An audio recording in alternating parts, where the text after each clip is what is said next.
My mother-in-law forced me to sign a prenup, humiliating me in front of her entire family, not knowing her own daughter was about to marry a billionaire's son.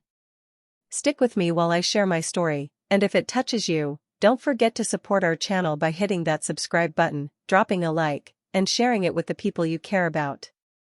I never imagined my life would turn upside down so close to my wedding.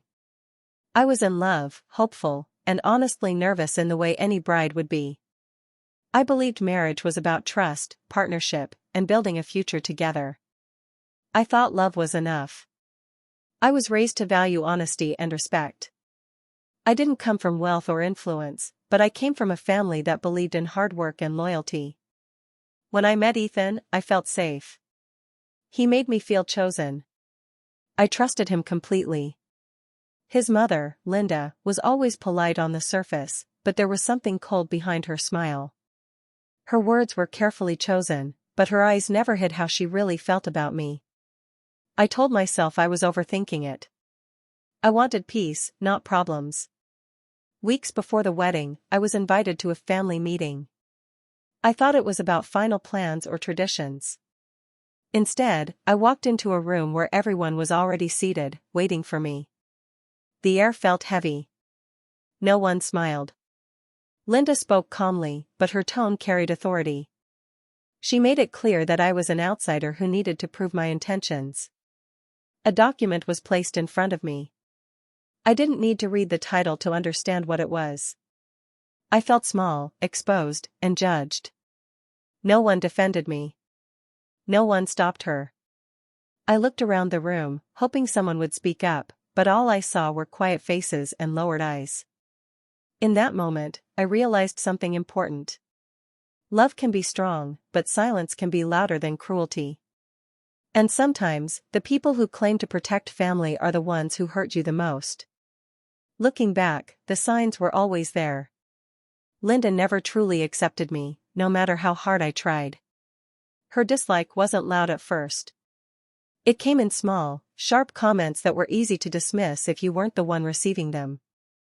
She would smile while saying things that made me feel smaller. She often asked about my family in a way that felt more like an inspection than interest.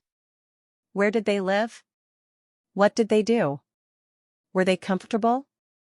When I spoke about my job, she nodded politely, then followed it with a story about someone more successful, more connected, more impressive. The comparison was always clear. At family dinners, she corrected the way I spoke or laughed. She made jokes about my taste, my choices, and my habits. Everyone laughed awkwardly, and I forced a smile so I wouldn't seem sensitive. I told myself she was just protective of her son. But the message became clearer over time. She reminded me, again and again, that Ethan had options. She talked about other women he could have married, women from better families.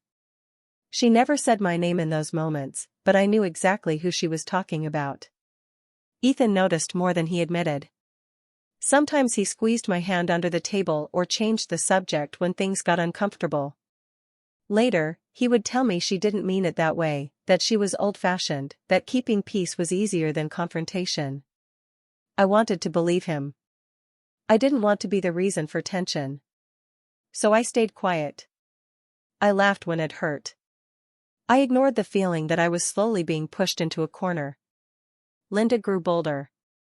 What started as subtle judgment turned into open disrespect. She spoke to me like I was temporary, like I should be grateful just to be there. Her tone made it clear that if I stepped out of line, I could be replaced without a second thought. Each time Ethan stayed silent, Linda learned something important. She learned there were no real consequences. And with every quiet moment, the line between manners and cruelty slowly disappeared. A few days after one of those tense dinners, Linda called me. Her voice was unusually calm, almost friendly. She said the family needed to talk about something important before the wedding.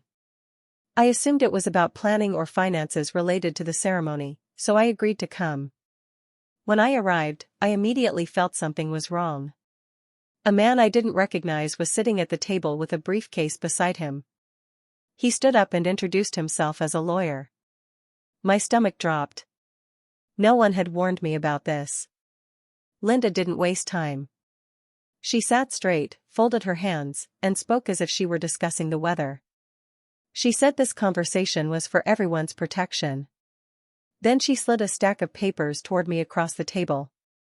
I didn't touch them at first. She explained that the document was a prenuptial agreement. Her words were clear and sharp. If the marriage ever ended, I would walk away with nothing. No shared assets. No claims. No exceptions. She said it was only fair, considering what Ethan's family had worked for.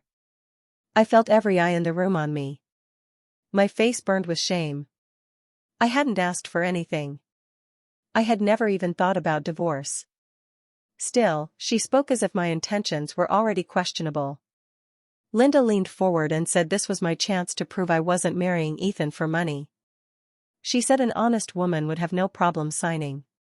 The lawyer stayed silent, watching me closely, as if waiting for my reaction. I tried to speak, but my voice felt tight. I asked for time to think. Linda shook her head and said delays only create doubt. She reminded me how close the wedding was and how embarrassing it would be to cause trouble now. I felt trapped. Saying no would make me look guilty. Agreeing would mean giving up protection I didn't even know I needed. My hands trembled as I picked up the pen. In that moment, it wasn't about money. It was about being cornered and forced to defend my character in front of people who had already judged me. Before I touched the paper, I looked at Ethan. I didn't need him to argue or raise his voice. I just needed a sign that he was on my side. One word would have been enough. A single sentence to slow everything down. He avoided my eyes at first. Then he finally looked up, and what I saw hurt more than anything his mother had said. He looked tired, conflicted, and quiet. He said nothing. He didn't stop the meeting. He didn't question the situation. He just sat there, hoping it would end quickly. That silence settled heavy in my chest. In that moment, I understood that I was standing alone. Linda's behavior was cruel, but Ethan's silence felt like betrayal. I had trusted him to protect me, or at least to stand beside me. Instead, he chose peace over me. I realized then that this wasn't about a document. It was about power and control. It was about showing me where I stood in that family. And it was about seeing how much I was willing to accept to keep the relationship alive. I picked up the pen. My hand was steady, even though my heart wasn't. I didn't sign because I agreed with what was happening. I signed because I refused to cry or beg in front of people who had already decided my worth. I told myself that love sometimes requires sacrifice. I told myself this was temporary, that once we were married, things would be different. I told myself many things to survive that moment. When I finished signing, Linda looked satisfied. The lawyer collected the papers. The room felt lighter to everyone else, as if a problem had been solved. No one asked how I felt. As we left, Ethan reached for my hand. I let him hold it, but something inside me had shifted. I still loved him, but the trust one had placed so deeply was cracked. I walked out of that room as the same person on the outside, but inside, I knew a line had been crossed. And once a line like that is crossed, nothing ever feels the same again. The wedding day looked perfect from the outside. The venue was beautiful, the guests were smiling, and everything moved exactly as planned. People kept telling me how lucky I was. I smiled back, played my part, and walked down the aisle like nothing was wrong. Linda was suddenly warm and charming. She hugged me in front of guests, praised my dress, and told everyone how happy she was to welcome me into the family. If someone had only seen her that day, they would have thought she was kind and supportive. I watched her carefully, realizing how easily she could switch faces. Behind closed doors, nothing had changed. Her comments continued, quieter now, sharper in private. She corrected small things, questioned my decisions, and reminded me of my place whenever she could. It was never loud enough to cause a scene, but always clear enough to sting. Ethan was busy, surrounded by family and responsibilities. I didn't interrupt him. I didn't complain. I told myself the wedding stress would pass. Instead of reacting, I started pulling back. I listened more. I spoke less. I watched. That's when I began noticing things that didn't make sense. The way certain guests treated Ethan with unusual respect. The conversations that stopped when I entered a room. The careful way money was discussed, never directly, always vaguely. There was wealth, yes, but also secrecy. I noticed how Linda controlled information. She decided what was shared and what wasn't. She spoke as if she knew things others didn't, as if she was guarding something important. It made me wonder why someone so confident still seemed so afraid of losing control. At night, lying beside Ethan, I felt strangely alone. He slept peacefully while my mind stayed awake. I replayed moments, words, expressions. I realized I was no longer just a wife learning her place. I was an observer inside a family that thrived on appearances. The joy everyone expected me to feel never fully arrived. Instead, I felt calm, distant, and alert. I stopped trying to win approval that would never come. I stopped explaining myself. Behind the smiles and celebration, I sensed cracks in the story I had been given. And for the first time, I understood that what I didn't know might matter far more than what I did. The truth came to me by accident, not confession. One afternoon, while organizing old documents in a storage room, I found a folder that didn't belong with the rest. It wasn't labeled clearly, which made me curious. Inside were financial records, legal letters, and a name I didn't recognize at first. As I read more carefully, my hands began to shake. The numbers were far beyond what I expected. These weren't ordinary investments or savings. They pointed to something much larger, something carefully hidden. I sat down, trying to make sense of what I was seeing. The letters mentioned long-term support, private agreements, and strict confidentiality. Then I saw the connection. Ethan wasn't just supported by family wealth. His biological father was a powerful billionaire who had quietly funded the Brooks family's lifestyle for years. Everything suddenly clicked. The expensive homes, the private schools, the way money was never discussed openly. It wasn't because they were modest. It was because they were hiding the source. Linda's constant need for control suddenly made sense. She wasn't protecting her son's future. She was protecting a secret. What shocked me most was the prenup.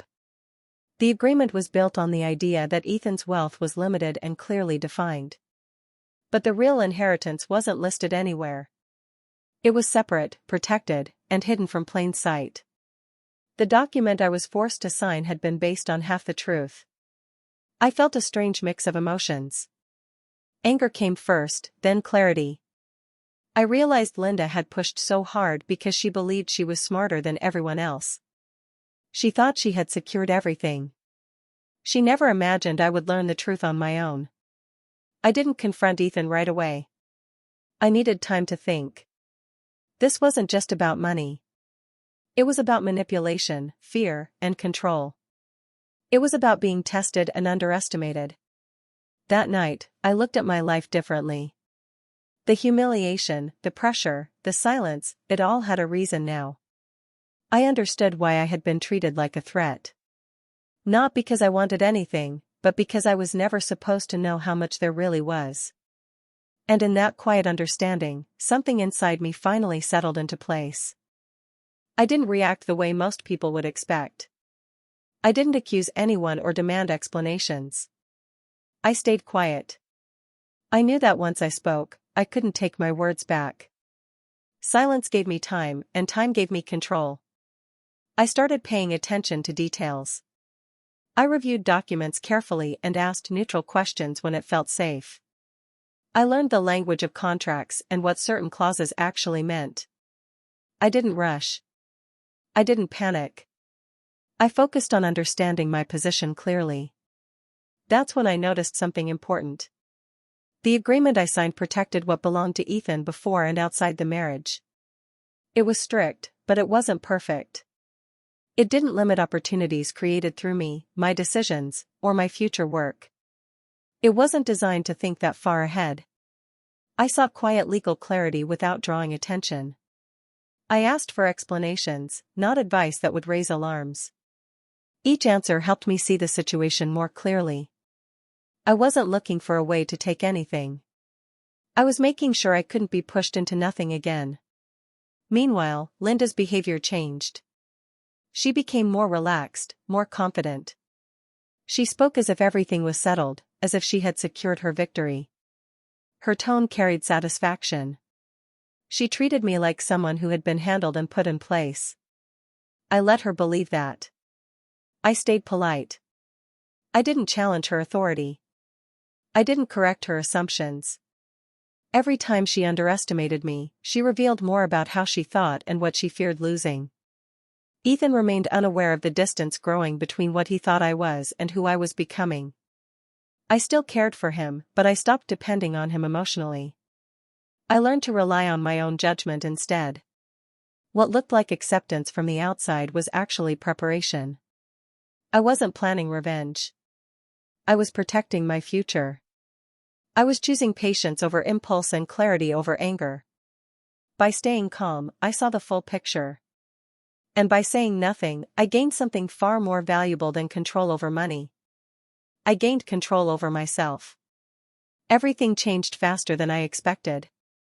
A formal announcement was made, and there was no way to hide the truth anymore. Ethan's father officially acknowledged him, not quietly or indirectly, but openly. The moment it happened, the atmosphere in the family shifted. People who once spoke carefully suddenly spoke freely. Conversations that were once whispered became open. The respect Ethan received multiplied overnight. Doors that were never fully open before were suddenly wide open. It was clear this recognition carried weight far beyond money. Linda's control vanished almost instantly. The woman who once dictated every decision no longer held the strongest position in the room. She was no longer the gatekeeper. For the first time, she wasn't leading the narrative, she was reacting to it. Her behavior toward me changed in a way that was impossible to ignore. She became affectionate, calling me dear and checking in on me often. She spoke warmly about me to others, praising my patience and strength.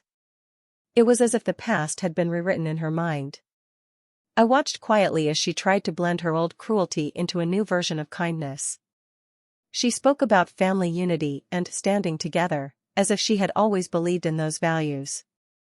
No apologies came. Just smiles and careful words. That was when I truly understood how conditional their values were. Respect wasn't based on character or loyalty. It followed power. It followed access. And once that power shifted, so did their morals. Ethan was overwhelmed by the attention and the sudden change in status. He didn't fully notice how differently his mother behaved, but I did. Every gesture felt calculated. Every kind word felt earned too late. I didn't confront her. I didn't remind her of the humiliation I endured. I simply observed. The truth was revealing itself without my help. In that moment, I felt calm. Not proud, not angry. Just clear. I saw exactly who people became when their control was taken away. And I knew I would never forget how quickly loyalty changed when circumstances did. I didn't leave in anger.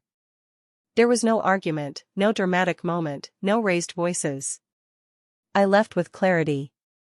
By the time I made my decision, my emotions were steady. I knew exactly why I was walking away, and I felt no need to explain myself to anyone who had already shown me who they were. Ethan was confused at first. He kept asking when things had changed. I told him the truth in simple words. Nothing happened all at once. It happened every time he stayed silent when I needed him. It happened every time he chose comfort over courage. He listened, but I could see it was too late. For the first time, he understood that love without respect cannot survive. He hadn't lost me because of money or influence. He lost me because he failed to stand beside me when it mattered. That realization hit him harder than any argument ever could.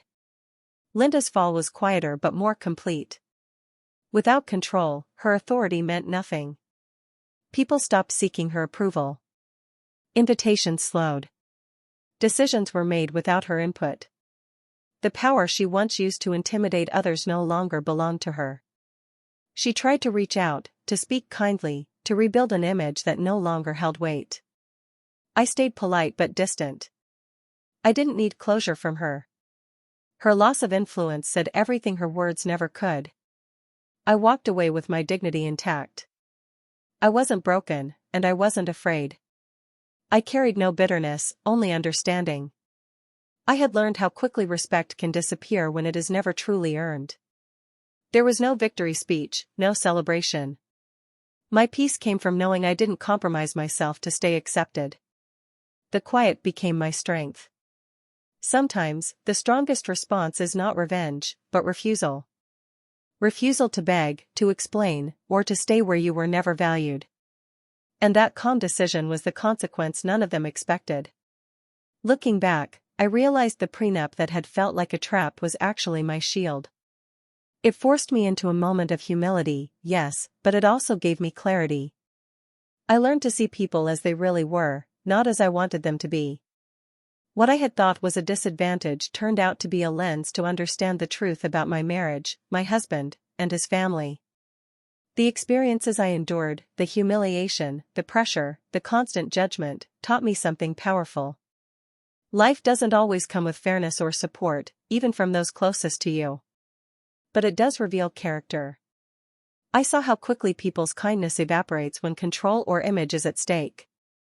I saw how fear drives some to manipulate, and how silence can be mistaken for weakness. Through it all, I learned that self-respect is stronger than any external validation. I didn't win through confrontation or revenge. I didn't shout or make a scene. I won by staying steady, by understanding my own worth, and by making choices that protected my future. That calm clarity became my power. The lesson extended beyond my marriage. It was about recognizing how conditional relationships can be. Some people only value you when they think you have something to lose. Others only panic when they realize you've never needed them in the first place. That understanding freed me from anger, from regret, and from the expectation that everyone should behave morally. I also understood love differently. True love isn't about possession or control, it's about respect and trust. When those vanish, love cannot survive, no matter how much you feel it. Accepting that truth allowed me to stop clinging to what wasn't meant to be. In the end, I walked forward with dignity and strength. I carried no bitterness, only wisdom. I knew that the trials had shaped me, not broken me. And I knew that the quiet victories, the ones no one saw, the ones I didn't announce, were the ones that mattered most. Sometimes, the real lesson is simple. People show their true selves when they think you have nothing, and they panic when they realize you've never needed them at all. That truth became my final, unshakable understanding.